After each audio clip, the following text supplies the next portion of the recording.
轉講下3號強風信號生效，至少維持到聽日下晝6點。強烈熱帶風暴風神集結喺本港以南大約430公里，預料向西或西北偏西移動，橫過南海北部。天文台話，除非風神嘅路徑更加接近珠江口或者係顯著增強，否則改發更高信號嘅機會係較低。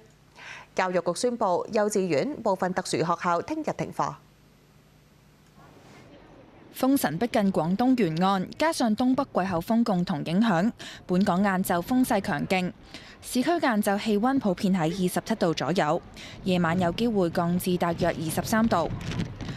風神現正橫過南海北部，天文台預料風神會喺今晚至到聽朝最接近本港，喺本港以南大約400公里外掠過。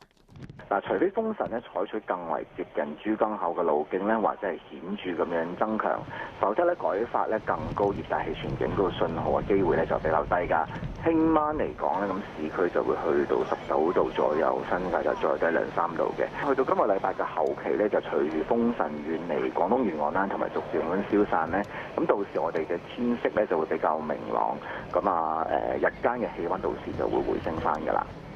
天文台預測未來2-3日風勢持續頗大，禮拜3至禮拜4市區氣溫會下降至最低大約19度，新界再低2-3度。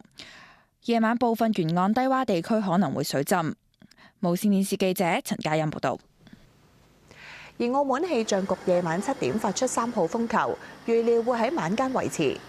風神聽日將會進一步增強，喺澳門以南大約400公里掠過。聽日凌晨至清晨改發8號風球嘅機會係較低至中等。預料星期2同星期3多雲，有頻密降雨，最低氣温會降到大約17度。另外，由於正值係天文大潮，預計內港低洼地區會出現輕微水浸。喺台灣，受強烈熱帶風暴風神嘅外圍環流影響，台北、新北同基隆等落暴雨，引發水浸。暴雨禮拜1凌晨襲擊台灣北部地區，喺新北市深坑區有道路水浸，水深一度至到腳腕，大量泥沙同埋樹枝被雨水沖積到路面同埋去水渠，造成淤塞。浮洲橋同樣水浸，電單車冇辦法通過，多個司機一度被困。喺中和區嘅一個住宅區都大面積水浸，有雨水湧入民居，居民半夜忙住清理積水。喺台北市，有樹木懷疑被強風吹倒，砸中路邊一架汽車，學生要冒雨返學校上堂，好狼狽。感覺是灑下來了吧，太大了。趕快回宿舍，趕快回宿舍換鞋子。你都很少看過這麼大的，我覺得放假還蠻合適的。位於陽明山上面嘅文化大學有強風同埋暴雨，學生冇辦法走出室外。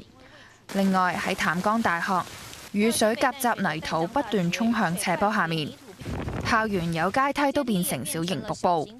台灣氣象部門話，由禮拜日至到禮拜1上晝，新北市多區累積雨量超過300毫米，預計星期2雨勢持續。